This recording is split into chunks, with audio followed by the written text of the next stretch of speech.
तो आइए शुरू करते हैं आंकड़े हमारे फैसला आपका। बहराइच में एक और आदमखोर भेड़िया पकड़ा गया है। भेड़ियों ने अब तक 10 लोगों को अपना शिकार बनाया है। इससे पहले 2 मादा और 2 नर भेड़िए पकड़े जा चुके हैं।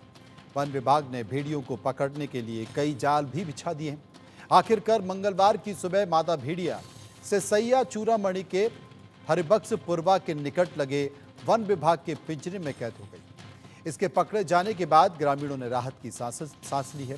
2 मादा और 2 नर भेड़िए पकड़े जा चुके हैं, लेकिन प्रशासन के अनुसार एक अभी बाकी है। हालांकि गांव वाले संख्या ज्यादा बता रहे हैं। जानकारी मानते हैं कि भेड़िया बदला लेने वाला जानवर है। 20 साल पहले नेपाल की तराई की घटना और इस साल मार्च से लगातार हो रहे भेड़िए के हमले के पीछे आखिर क्या बदला है, या एक सवाल जरूर है। लेकिन केवल भेड़िए ही नहीं, यूपी में बाघ और तेंदुए का भी खौफ देखा गया है।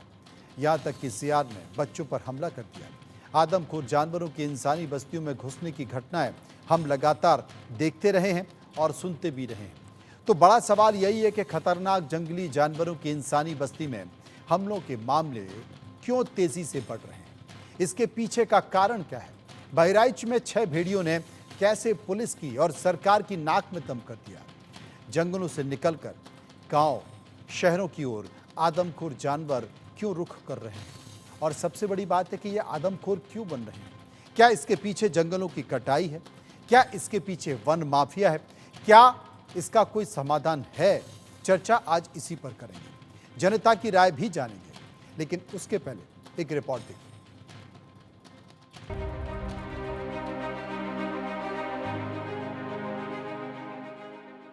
बहराइच में आदमखोर भेड़िए का आतंक। बहराइच में पकड़ा गया एक और आदमखोर भेड़िया। शिकंजे में आया 5वां भेड़िया। अभी भी छठे भेड़िए की तलाश जारी। यूपी के बहराइच में भेड़ियों के आतंक के बीच वन विभाग ने 5वें भेड़िए को पकड़ लिया है। जी हां, बहराइच में वन विभाग की टीम को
जल्द से जल्द गांव वालों को भेड़ियों के हमले से बचाया जाए, जल्द से जल्द भेड़ियों का आतंक खत्म किया जाए।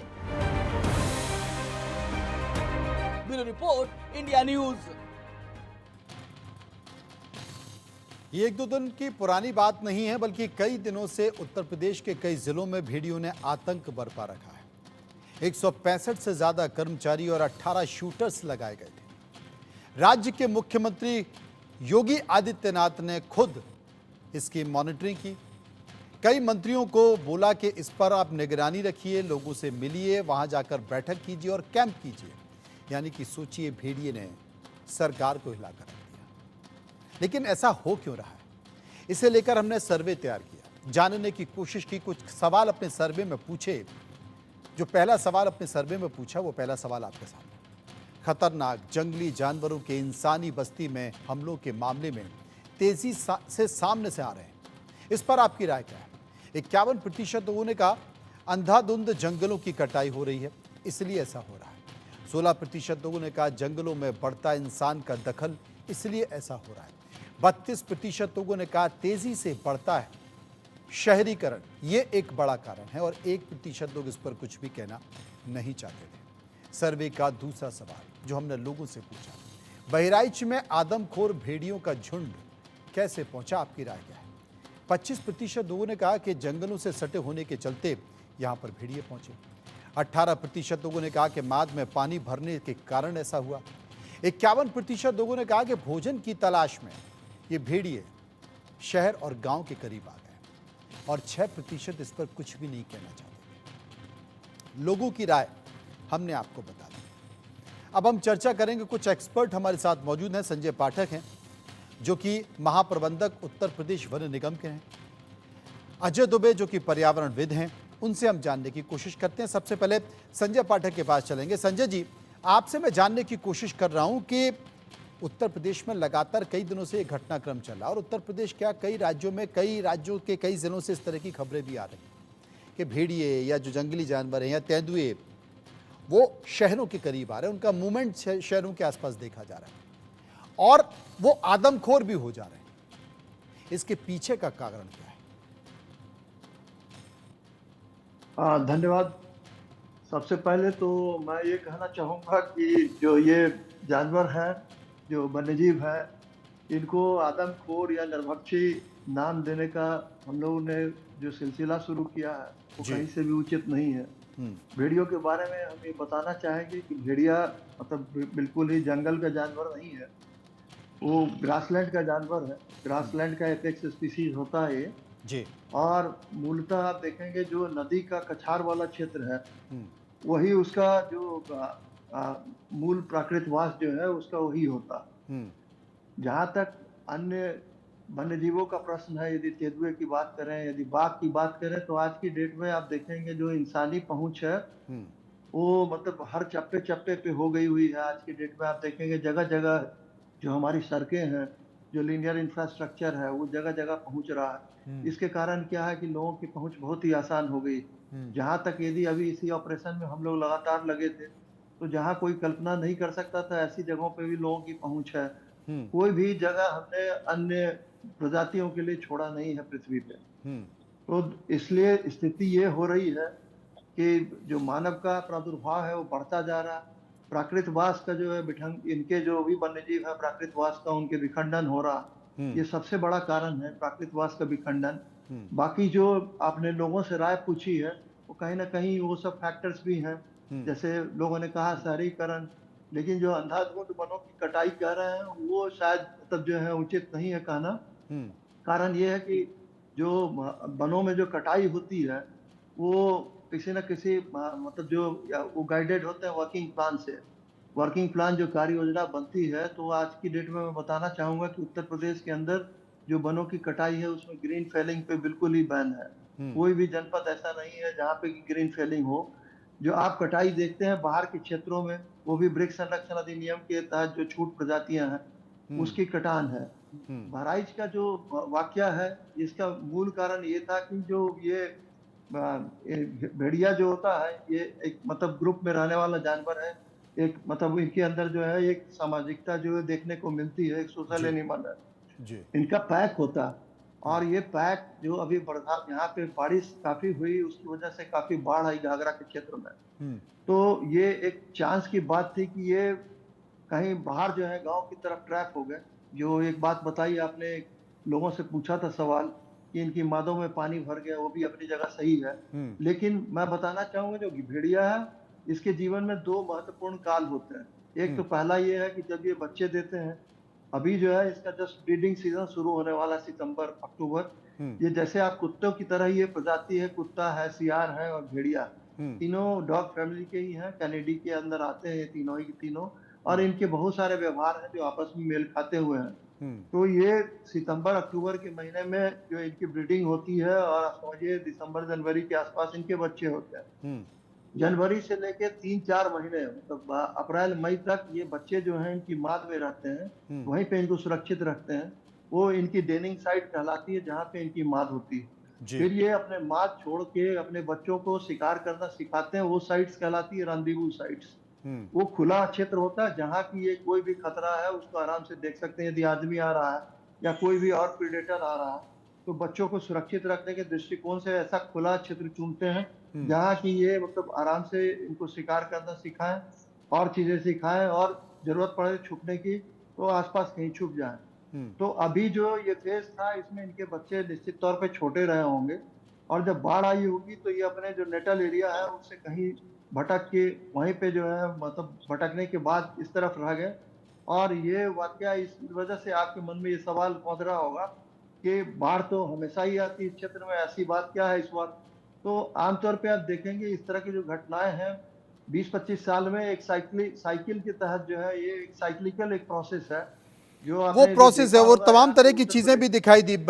वो तमाम तरह की चीजें भी दिखाई दी। इसके साथ साथ हमारे साथ देश के जाने माने पर्यावरणविद अजय दुबे मौजूद हैं। अजय, मैं आपसे ये पूछना चाहता हूं, क्योंकि उत्तर प्रदेश में ये तमाम सारी चीजें दिख रही हैं, मध्य प्रदेश में भी देखा जाता है कि भोपाल के इर्द गिर्द तक बाघ घूमने लगे हैं, तेंदुए देखे जा रहे हैं, लगातार शहरों में इनकी संख्या बढ़ रही है। और भेड़ियों के बारे में ऐसा जो तस्वीरें बहराइच में दिखाई दे रही हैं कि वो आदमखोर हो गए, बच्चों को पकड़कर शिकार कर कर ले जा रहे हैं, किसी भी गांव वाले को देखते हैं, किसी भी व्यक्ति को झपट रहे हैं, और तेंदुए की भी वही स्थिति हो रही है। लेकिन जो एक बीच की स्थिति है, अब क्या करें, क्योंकि इंसान जंगल की तरफ भाग रहा है और जानवर अब शहरों में नहीं आए तो क्या करें। और जानवर अब जब शहरों में आएगा, वो कहते हैं ना कि बड़ी अजीब सी स्थिति है कि अगर आप डर है तो सबसे पहले कोशिश करता है कि हमला कौन करे, तो जानवर हमला कर देता, जानवर नहीं करेगा तो इंसान हमला कर देगा। तो ये जो स्थिति निर्मित हो रही है, इसे लेकर आप क्या कहेंगे? देखिए, वर्तमान में जो उत्तर प्रदेश में जो बहराइच और जो लखीमपुर और उधर जो बाघ, तेंदुआ, भेड़िया और इंसान का जो संघर्ष है, वो अब मेरे ख्याल से मीडिया की खबरों में 2 महीने से है, और ऑलमोस्ट पूरे भारत में सबको पता है। मुझे लगता है कि जो उत्तर प्रदेश वन विभाग है, वो निश्चित तौर पर कहीं ना कहीं जो कॉन्फ्लिक्ट मैनेजमेंट होता है नागरिकों का और जो वन्य प्राणियों का जो संघर्ष होता है, जिसमें दोनों का सह अस्तित्व बचाना है, न इंसान मारा जाए न जानवर मारा जाए। मुझे लगता है कहीं ना कहीं इसमें एक स्ट्रेटेजिकल मिस्टेक हो गई है। वहां पर जो ऑफिसर्स थे, यदि शुरू में भेड़ियों का जो भी आक्रमण था और जो असफलता हुई भेड़िया इंसान संघर्ष के प्रबंधन में, उसका नतीजा यह है कि आम आदमी में खौफ है और मीडिया में आदमखोर का उसको टाइटल मिल गया है। कहीं ना कहीं वन विभाग को आगे आना था समय रहते हुए। क्या कारण था, और जो शिकार की जो पद्धति थी, यदि वहां भेड़िया आदमखोर हैं तो निश्चित तौर पर उन्होंने वहां के जो पालतू मवेशी है उन पर भी आक्रमण किया होगा। क्या उसकी जानकारी है, क्या रेबीज हुआ है, क्या इंसान जो भी पोस्टमार्टम रिपोर्ट्स आई हैं उन पे क्या सरकार ने आइडेंटिफाई किया है। कहीं ना कहीं मुझे ये लग रहा है कि जंगल में पानी आया है, निश्चित तौर पर वह एक महत्वपूर्ण कारण है, लेकिन इंसान के अलावा यदि कोई ऐसी प्रकृति बन गई है, वाइल्ड कोई भी एनिमल है, कार्निवोर जो कि मांसाहारी है, और वो बच्चों इंसानों पे आक्रमण कर रहा है, तो वो वहां के पालतू मवेशियों में भी कर रहा होगा। सरकार उस पर भी आंकड़े डिस्क्लोज करे कि भाई सरकार ने क्या आइडेंटिफाई किया है। और वन्य प्राणी प्रबंधन के बेहतरीन अफसर्स हैं, उत्तर प्रदेश में उनको भी फील्ड में उतारा जाए, wild life institute of India को भी, क्योंकि ये समस्या निर्धारित एक समय होता है 10-15 दिन का, उसमें हैंडल हो जाती है, कॉन्फ्लिक्ट मैनेजमेंट हो जाता है। बट ये 2 महीने से अधिक हो गया है। ये तो निरंतर एक सिलसिला चल रहा है और एक के बाद एक भेड़िए पकड़े जा रहे हैं। उनको जिस केज में रखा जाता है वो उसको इंसान नुमाइश की तरह उसके बहुत करीब आके देखता है। आप पूरे विजुअल्स उठाइए, एक भी यदि कैप्चर हुआ है, जो भी रेस्क्यू किया गया है, उसमें इंसानों के बीच में रखा हुआ है।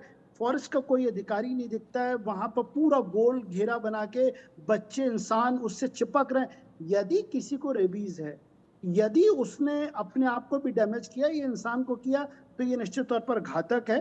वाइल्ड लाइफ की जो उत्तर प्रदेश की रणनीति थी वो कहीं थोड़ी कमजोर साबित हो रही है। इंसानों में न तो जागरूकता है, जी वो जी एक बंदूक लेके विधायक घूम रहे हैं, जी वो कहते हैं मार देंगे, शूटर बुलाया गया। अरे ये मतलब मंत्री कह रहा है जिंदा मारो या पकड़ो, अरे मतलब जिस तरह से हैंडल किया जा रहा है वो उसने जबकि खौफ जबकि पैदा कर दिया है। जबकि संजय पाठक साहब ये कह भी रहे हैं कि भाई वो एक ऐसा जानवर है जो जो गांव के नजदीक ही रहता है और मतलब जिसे कह सकते हैं पाठक साहब ने तो जंगल और गांव के बीच का एक प्राणी है, जंगल और बीच के का एक प्राणी है और पशु है।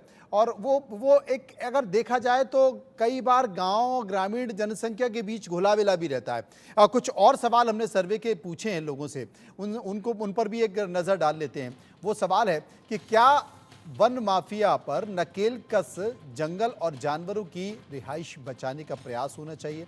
98% लोगों ने कहा कि हाँ बिल्कुल होना चाहिए, 1% लोगों ने कहा नहीं होना चाहिए और 1% लोग इस पर कुछ भी कहना नहीं चाहते थे। सर्वे का एक और सवाल कि क्या जंगल और नेशनल पार्क से सटे इलाकों में रहने वाले लोगों की जानवरों से सुरक्षा के अतिरिक्त इंतजाम करने चाहिए। 98% लोगों ने कहा हाँ करने चाहिए, 1% लोग नहीं की बात कर रहे थे और 1% कहना नहीं चाहते थे। हमारे साथ एक और गेस्ट जुड़ गए, जयराज हैं जो कि पूर्व मुख्य वन संरक्षक हैं, उनके पास चलेंगे। जयराज जी, अक्सर ऐसा लगता है कि अफवाह एक बहुत बड़ा कारण होता है। मुझे लगता है कि बहुत सारे लोग, चाहे वो चरवाहे हों या गांव के लोग हों या खेती करने वाले लोग हैं, लंबे समय से कई दशकों से जंगल में जाते रहे हैं और अगर भेड़िया या कभी कभी तेंदुआ भी आ जाता है तो बहुत असहज नहीं होते हैं। या तो तेंदुआ उनको देख कर चला जाता, दोनों की एक्टिविटी ऐसी होती है। लेकिन इस मामले में अफवाह एक बड़ा कारण हो गया और अफवाह एक बड़ा कारण हो गया कि तेंदुआ आदमखोर हो गए। उत्तर प्रदेश की सरकार, मुख्यमंत्री तक चिंतित हो गए, उन्होंने एक बैठक बुला ली, निर्देश दे दिया अधिकारियों को। ऐसा लगा कि भेड़िया नहीं हो गया, लगता है कि कोई डायनासोर आ गया है। आप क्या मानते हैं? बिल्कुल, आपने ये बात सही कही है कि अफवाह का एक अपने आप बड़ा भारी रोल है और प्रॉब्लम को इस तरह से बढ़ा चढ़ा के भी दिखाया जाता है। और इसमें मीडिया में भी आप देखेंगे बड़ा कंपटीशन हो गया है, छोटी सी छोटी बात को एक बड़े उसको एक एडवेंचरस जी तरीके से उसको आगे रखना और एक उस तरह से उसमें ताकि लोग रुचि लें और कुछ रेटिंग का भी शायद है इसमें मसला। जी तो ये बात तो बिल्कुल सही है कि काफ़ी इसमें जो है जिस तरह से दिखाया जाता है, बताया जाता है, हालाँकि गंभीरता भी है इसमें। ना, पर जिस तरह से 165 कर्मचारी अब निरीह भेड़िए के लिए लगा देंगे, जी हाँ। 18 शूटर्स लगा देंगे, कई सारे ड्रोन्स उतार देंगे। ऐसा लग रहा है कि जैसे भारत पाकिस्तान की कोई सीमा है और भेड़ियों को ढूंढने की कोशिश कर रहे हैं। नहीं देखिए, आपको ये बात समझनी है कि अगर टाइगर है या लेपर्ड है या एलिफेंट्स हैं, इनका मैनेजमेंट ऐसे मसलों में कुछ हद तक सिंपल होता है। भेड़िया एक ऐसा चैलेंज है जो बड़ा डिफ़िकल्ट है और ये इतनी तेज़ी से ये मूव करता है, पैक में चलते हैं, छुपने के लिए इनके पास बहुत सारे स्थान हैं, वहाँ पे गन्ने के खेत हैं और वहाँ पे काफ़ी झाड़ियाँ और इस तरह की चीज़ें हैं। तो इनका जो एक मूवमेंट का जो पैटर्न है और जो स्विफ्टनेस है उसमें, ये एनिमल को ट्रैक करना और इसको कंटेन करना ये ज़्यादा डिफ़िकल्ट है। हम्म बनिस्बत कोई लेपर्ड हो जाए या कोई टाइगर हो जाए, उसको फ़ॉलो करना ईज़ी हो जाता है। हम्म तो एक ये बहुत बड़ा चैलेंज फ़ॉरेस्ट डिपार्टमेंट के पास आया है और फ़ॉरेस्ट डिपार्टमेंट ने अपना अमला काफ़ी बड़ी संख्या में यहाँ लगाया हुआ है। जैसा मुझे जानकारी मिली है, 5वां भेड़िया भी पकड़ा गया है। हम्म हालाँकि प्रिज़म्पशन फ़ॉरेस्ट डिपार्टमेंट का ये है कि 7 करीब हैं ये, पर ये प्रिज़म्पशन का मुझे कोई बेसिस समझ में नहीं आ रहा है क्योंकि ये 7 भी हो सकते हैं, इससे ज़्यादा भी हो सकते हैं। जी तो ये तो जब ये सब पकड़ेंगे 7 तब कहेंगे उसके बाद घटना हो रही है या नहीं हो रही, ये भी बात देखने वाली है। हम्म तो फ़ॉरेस्ट डिपार्टमेंट कोशिश पूरी कर रहा है और जो बात अभी और हमारे वक्ता लोग कह रहे हैं, अभी जो अजय ने भी बोला कि मैनेजमेंट और मिसमैनेजमेंट, तो ये मैं समझता हूँ कि डेफ़िनेटली इसमें बड़े सुधार की ज़रूरत है। इस तरह की प्रॉब्लम्स आती हैं, तो ये क्राइसिस मैनेजमेंट होता है, हमेशा ये क्राइसिस बन जाता है ना? कि हमें हमारी कोई तैयारी नहीं और एक क्राइसिस हमारे ऊपर आ गई, अब उस क्राइसिस को कंटेन करना है, उसमें हमें लग जाना है। दूसरी संजय बात पाठक जी आप हमारे साथ मौजूद है। संजय पाठक जी, आप ये तो एक घटना हो गई, फिलहाल काबू पा लिया गया, 5 पकड़ लिए गए हैं, जानकारी आ रही के साथ हैं। लेकिन लेकिन आगे आने वाले समय में ये कोई कोई ऐसी घटना नहीं है कि ये खत्म हो गई, लेकिन आने वाले समय में कई ऐसे राज्य जहाँ पर हाथियों का आतंक देखा जा रहा है, वो गाँव में लगातार घुस रहे हैं, ग्रामीण में आ रहे हैं, उत्पात मचा रहे हैं। ये भी कहा जाता है कि उनका एक अपना रास्ता है, वो अपने रास्ते पर निकलते हैं, उसी रास्ते से वापस आते हैं, लेकिन वहाँ पर अतिक्रमण हो गया है, बिल्डिंग बन गई, तमाम सारी चीज़ें हो गई। यही स्थिति तेंदुए और बाघ के साथ देखी जा रही है कि उनका विचरण गांव के नज़दीक शहरों के अंदर देखा जा रहा है। अब मैनेजमेंट की बात आती है, फॉरेस्ट डिपार्टमेंट की बात आती है, क्या सरकारें, चाहे वो केंद्र हो या राज्य हो, सरकारें इस मैनेजमेंट को लेकर वाकई उतनी गंभीर हैं, उतना काम हो रहा है या जिस तरीके से जो तमाम देश के दूसरे डिपार्टमेंट हैं, इंफ्रास्ट्रक्चर के डिपार्टमेंट हैं या दूसरे, उन पर ज्यादा काम है, वन विभाग को वन विभाग की तरह छोड़ दिया गया? नहीं, ऐसा नहीं है। जी। सरकार की प्रायोरिटी तो ये होनी है, ये देखिए भविष्य के लिए भी ये विभाग बहुत ही आवश्यक है, और जो आने वाली पीढ़ियां हैं वो भी तभी सुरक्षित रह पाएंगी जब ये विभाग जो है काम करे, और ये प्रकृति संरक्षण से जुड़ा हुआ विभाग है। तो ऐसा नहीं है कि कोई किसी प्रकार की कमी है या तवज्जो कम है। मानव की आबादी बढ़ रही है, आप ये स्वीकार करेंगे कि उसकी तुलना में उनकी जो संख्या है वो कहीं भी मतलब उसके आसपास नहीं है। हम जो देख रहे हैं उसमें मानव की आबादी, उसके बाद जो है ये कुत्तों की आबादी और पालतू पशुओं की आबादी, ये जितनी मतलब जो है बेतहाशा बढ़ी है, यही मैंने अपने पहले ही वक्तव्य में कहा शुरू में ही कि जो इनरोड्स बना ली है हमने सब जगह, तो ये जो हम मतलब उनके प्रकृतवास में हम घुस रहे हैं, न कि वो हमारी तरफ आ रहे हैं। वो पहले से भी आते थे, चाहे हाथी का रूट था, चाहे किसी भी जानवर का रूट था, वो पहले से यहाँ रहते आए हैं। जो भेड़ियों का ही अभी प्राकृतिक वास है, वो आप पहले देखेंगे गांव के आसपास के क्षेत्र में जो है पानी वाला क्षेत्र होता था, झाड़ियां होती थी, वहां पे जो है ये सब जानवर रहते थे। हमने बचपन में अपने ही क्षेत्र में अपने घर के आसपास भी देखे हैं इन जानवरों को, लेकिन दुर्भाग्य से ये जानवर है नहीं वहां पे। और ये जहां तक वो फॉरेस्ट डिपार्टमेंट के अमले का प्रश्न था 160, तो ये भेड़िया पकड़ने के लिए नहीं लगाया गया था, बल्कि जो लोगों को जागरूक करने, लोगों को सुरक्षित रखने, उनके व्यवहार में परिवर्तन लाने के हिसाब से उनको अवेयर करने के लिए था। जहाँ 160-65 लोग लगे हैं, तो सबसे बड़ी बात जो मैंने शुरू में कहा था, बीच में ही बात रह गई थी, वो गांव से जो भटके थे, उस समय क्या रहता है कि यदि भटक गया और किसी कारण से उसको लगता है कि एक सॉफ्ट टारगेट है, तो बड़ी हिम्मत बटोर के आदमी पे कोई भी जानवर अटैक करता है। कभी भी कोई वन्यजीव आदमी के लिए खतरा जितना है, उससे ज्यादा आदमी उसके लिए बड़ा खतरा जी। तो वो बहुत ही हिम्मत बटोरता है, और हिम्मत बटोरने के बाद ही कहीं उस पर अटैक कर पाता है। बिल्कुल, असुरक्षा की भावना एक कारण होती है, और असुरक्षा की भावना ही अपराध करा देती है, चाहे वो अपराध जानवर से हो, चाहे वो अपराध इंसान से हो। अजय दुबे हमारे साथ मौजूद हैं। अजय साहब, चाहे वो केंद्र का वन एवं पर्यावरण विभाग हो या राज्यों का वन एवं पर्यावरण हो, धड़ल्ले से पर्यावरण को ही नुकसान हो रहा है। चाहे वो जंगल हो, आज भी जंगल कट रहे हैं, आज भी जानवरों का शिकार हो रहा है। यानी कि सरकार सबसे ज़्यादा फोकस अगर बाघ संरक्षण को लेकर है, टाइगर संरक्षण को लेकर है, तो उनका शिकार भी हो रहा है। अब वो कैसे हो रहा है पता नहीं, कैसे पोचिंग हो रही है, कैसे शिकारी वहाँ पर पहुँच जा रहे हैं, तमाम तरह के प्रयास भी किए जा रहे हैं। अत्याधुनिकीकरण, हम उस दिशा में आगे बढ़ रहे हैं, जंगलों को काटा जा रहा है, क्योंकि मानव और सरकार की एक प्राथमिकता वो भी है कि आपको कोयला निकालना है, माइनिंग करनी है, वो भी एक कारण है। तो क्या सामंजस्य उस तरीके से बन पा रहा है, बैठ पा रहा है, या बस हम अंधाधुंधलीकरण में चल रहे हैं? और देखिए मनोज जी, इस वक्त भेड़िए के अलावा जब बाघ पे जब चर्चा आती है, तो मध्य प्रदेश का एक एग्जाम्पल देता हूँ। मध्य प्रदेश में सबसे अधिक बाघ हैं। मध्य प्रदेश में 2010 में या 2008 में पन्ना टाइगर रिजर्व के करीब 50 बाघों का सफाया हो गया था, और उसकी जो जांच रिपोर्ट थी उसमें एक तथ्य था कि आसपास के जो सत्ताधारी विधायक थे वो बाघों के शिकार में इन्वॉल्व थे। और उसमें 2010 की ये रिपोर्ट में एक तथ्य और लिखा था, बड़े सीनियर अधिकारी ने ये रिपोर्ट बनाई थी कि उसमें वन विभाग के अधिकारी भी शामिल थे। तो सत्ताधारी दल और वन विभाग के अधिकारी, ये सिंडिकेट 2010 में था।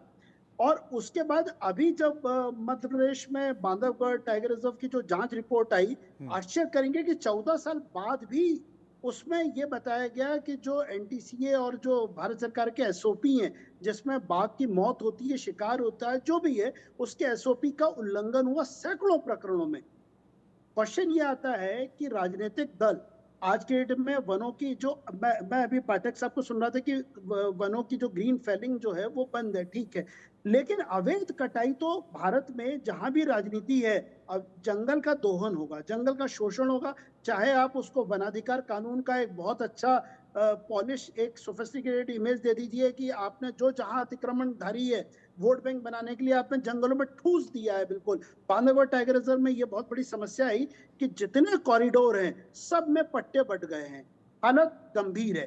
राजनीतिक दलों के घोषणा पत्र में जंगल, वन, पर्यावरण, अरे ये कोई विषय ही नहीं है। केवल वन मंत्री बना जाता है जो मेरे ख्याल से जंगलों के शोषण में ठेकेदारों के साथ ऊपर दबदबा बनाने के लिए। यहाँ पर एक गंभीर बात है कि जो आम नागरिक हैं वो राजनीतिक दलों पर ये दबाव बनाए कि जंगल हो या जानवर हो, जैसे जहां भी टाइगर है वहां पर्यटन होता है, पर्यटन से लोगों को रोजगार मिलता है, वहां पे पेट्रोल पंप है, पंचर की दुकान है, होटल है। एक तरह से वन्य प्राणियों का बेहतर प्रबंधन आम नागरिकों की जिंदगी को बेहतर करता है, दूरस्थ अंचल पे जहां आदिवासी रहते हैं। और इसके अलावा आम आदमी ये करे कि अपने विधायक सांसदों के साथ बैठे और वो वन्य प्राणियों से संघर्ष करने की बजाय यदि वो उनको प्रमुखता से उनके घोषणा पत्र में उसकी प्राथमिकता पे दे। अब मध्य प्रदेश सरकार को देखिए, यहाँ पे तो वन प्रबंधन करने वाले जो फॉरेस्टर्स हैं, आईएफएस, उनकी सीआर कलेक्टर को दे दी।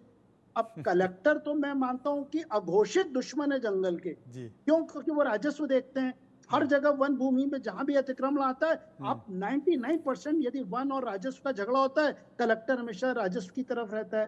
तो निश्चित तौर पर यदि जो हमारी सरकार चलाते हैं, आप लोकसभा में देखिए, आप विधानसभाओं में देखिए, कई राज्यों में कहां कौन सा विधायक वन्य प्राणियों के कानून के मामले में बहस करता है? कहीं कोई राजनीतिक दल ये मुद्दा बहुत कम बनाता है? नज़ीर देखी जाती है। और शायद आपने जिसका जिक्र किया है कि सीआर लिखने का, आईएफएस अधिकारी का आईएएस क्यों लिखेगा, आईएफएससी क्यों नहीं लिखेगा, तो उसे लेकर सुप्रीम कोर्ट ने एक नया एक संदेश भी दे दिया है और मुझे लगता है कि आने वाले समय में उसमें एक नज़ीर भी पेश होगी। बहुत बहुत शुक्रिया करेंगे सभी लोगों का जो इस पूरे मामले में मेरे साथ मौजूद रहे, विस्तार से चर्चा हुई। आगे बढ़ते हैं और बात कर लेते हैं राहुल गांधी की विदेश यात्रा और जाति धर्म पर नया विवाद।